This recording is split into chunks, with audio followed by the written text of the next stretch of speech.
Your brain has a 10-minute kill switch you've never pulled. That's why you can stare at your work, feel nothing, and still lose the whole afternoon. Motivation isn't missing. Your setup is letting the first escape route open. 10 minutes from now, you'll be moving again, even if you feel empty right now. No hype.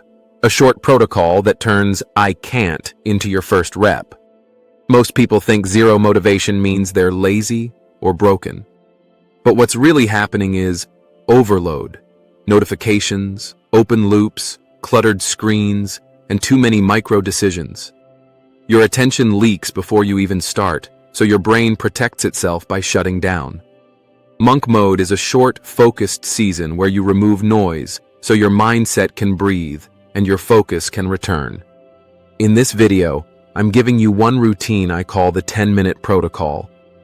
And the turning point is when you stop trying to feel ready and build a gate that forces the first rep. Here's the contrarian truth. The villain isn't laziness. It's decision fatigue. Hundreds of tiny choices that grind your brain down to no. Every notification is a vote. Every open tab is a vote. Every quick check is a vote. When your day is one long menu, your motivation quits. Your motivation didn't die. It got outvoted. Phase 1. Stop the bleed. The first minute is not productivity. It's cutting the current. Put your phone out of reach, face down, silent. Close every tab that isn't the one task you actually need. Kill the sneaky triggers, badges, previews, pop-ups. Clear your field in 10 seconds. Move the clutter, empty the trash, make one clean space. You're not proving discipline here. You're removing the hooks that keep your brain on edge. Zero motivation is often a clutter problem, not a character flaw. When the noise drops, you can finally pick one target, and that's phase 2. Phase 2, shrink the target. Motivation dies when the task is vague, heavy, and emotional. So shrink it until your brain can't argue. Don't study. Write one answer. Don't work out. Put on shoes and stand up. Don't fix your life. Clear one surface. Pick the smallest visible action that counts as real movement. Visible means you could show it in 10 minutes without explaining anything. If you can't point to it, it's still a fantasy.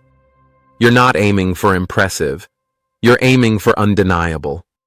In 10 minutes, you don't win the day. You regain control.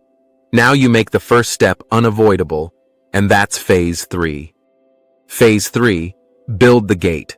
This is the turning point, because you stop negotiating with your mood. A gate is a physical setup that blocks distractions and funnels you into one action.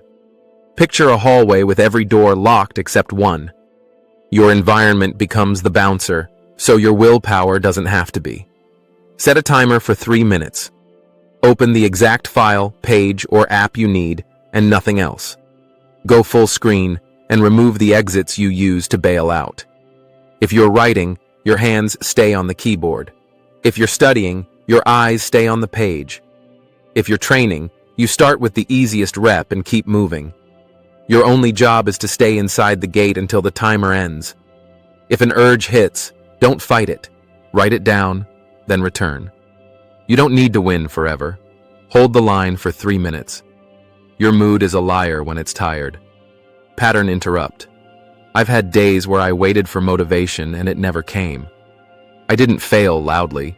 I just disappeared into scrolling and called it a break. And the scariest part is how normal it feels, until you realize the day is gone. When the timer ends, you turn that spark into proof, and that's phase 4. Phase 4. Make progress undeniable. This is the centerpiece. Undeniable proof. Not planning, not vibes. Proof your brain can't argue with. Proof beats mood. Widen the timer to 5 minutes. Build a scoreboard. What you're chasing is a receipt. One paragraph, one solved problem, one completed section. If it's messy, aim for a clean checkpoint. Saved file, submitted draft, finished page. At the end, circle what you did. Make it impossible to pretend you did nothing. Your brain respects receipts. Undeniable proof is the fastest way to rebuild trust after weeks of later. Because once you have proof, the next step stops feeling impossible. If you only get one win today, make it a receipt you can't talk yourself out of. Comment, "Move first," if you're doing this today, even with low energy. That comment isn't motivation, it's an identity marker. You're the kind of person who moves before you feel like it. And if you fall off later, you don't spiral. You recover fast, and that's phase 5. Phase 5. Use recovery, not guilt. Most people collapse here. They miss a day, then punish themselves with a restart. That's why you keep living in day 1. Real self-discipline is fast recovery, not perfect streaks. Picture a student who sits down after school, exhausted and numb. The deadline is tonight. Their stomach is tight. Their head feels loud. They open the laptop, see the pile, and shame hits first. What is wrong with me? They refresh the page, check messages, stare at the clock, and feel smaller every minute. So they scroll, snack, disappear, and the panic grows. They're not relaxing. They're hiding. Now rewind. They cut the phone, shrink the target to 1 paragraph, and step into the gate for 3 minutes. Then they earn a 5-minute receipt. Words on the screen. 10 minutes later, the panic drops because there's proof they can move. They don't feel confident yet, but they feel possible again. Not a perfect night, just the first brick back to control. And that one brick changes the next hour, not just the next day. Perfect streaks look good online. Recovery is what changes your life. If you slip later today, you don't restart tomorrow. You return to the gate in the next available 10 minutes. And once you've recovered, you lock the next move so tomorrow is cheaper. Phase 6. Lock the next step. 10 minutes gets you moving, but it also sets up your next block. Before you stand up, write the next smallest step as one clear instruction. Also write the restart point, the exact sentence, problem, or page you'll begin with later. Schedule one deeper work block for later today, even if it's short. Protect it with the same setup, phone away, 1 tab, 1 target. Choose one daily trigger, after breakfast, after school, after your shower, and attach the setup to it.